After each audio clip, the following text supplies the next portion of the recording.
All right, so in our previous video, we learned about something called the remainder theorem, and that basically tells you if you want to plug a certain number into a function, you can just do synthetic division and you'll come up with the same thing. Whatever your remainder is, that's what you would have gotten by plugging that value in. So the factor theorem is a very specific version of the polynomial theorem. It says this. It says the binomial x minus r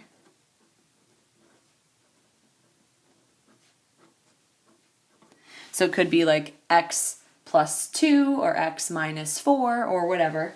Binomial x minus 4 is a factor of p of x. Remember, p of x represents a polynomial. If and only if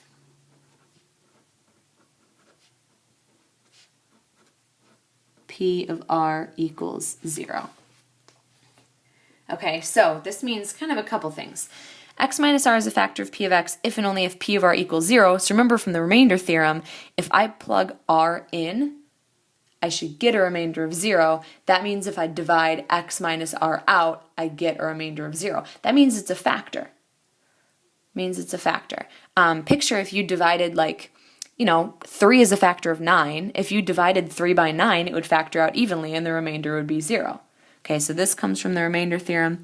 This means when you divide it out, there is a remainder of 0, which should make sense. If you divide a number by something it's divisible by, there's no remainder. So if you divide a polynomial by one of its factors, there should be no remainder. So that's what this theorem says.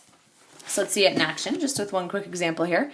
So we want to show that x minus 3 is in fact a factor of this polynomial, then find the remaining factors. Okay, so you guys will see plenty of examples like this. So what we're going to do is we're going to do this synthetic division, divide this polynomial by this polynomial, and show that there's no remainder. And that means that this is in fact a factor. So I'm going to set up my coefficients. So I have 1x cubed, 4x squared, negative 15x, negative 18. And then since this is x minus 3, remember you always put the opposite in the box. All right, so let's run through our steps. Bring the 1 down, then start the multiplying and adding. 3 times 1 is 3. Add this column, I get 7. 3 times 7 is 21. Add this column, I get 6. 3 times 6 is 18. Add this column, I get 0, which is super important. I needed to get 0 in order to show that this is a factor. If my remainder is 0, then that means x minus 3 is a factor because it divided evenly with no remainder. So to find the remaining factors, we write this out. See what my actual leftover equation is. So remember the way you write that is you take one less degree than this one. So I have a 1x squared, positive 7x, and positive 6. All right, so this is what I get when I divide this polynomial by this polynomial. So when it says find the remaining factors, we're going to factor this down as far as we can.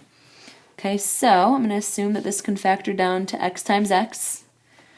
And then we want to see what multiplies to 6 and adds to 7, and that would be positive 6 and positive 1. So these are my remaining factors. So this breaks down into 3 factors, the one they already gave us, and then these 2 that we just found.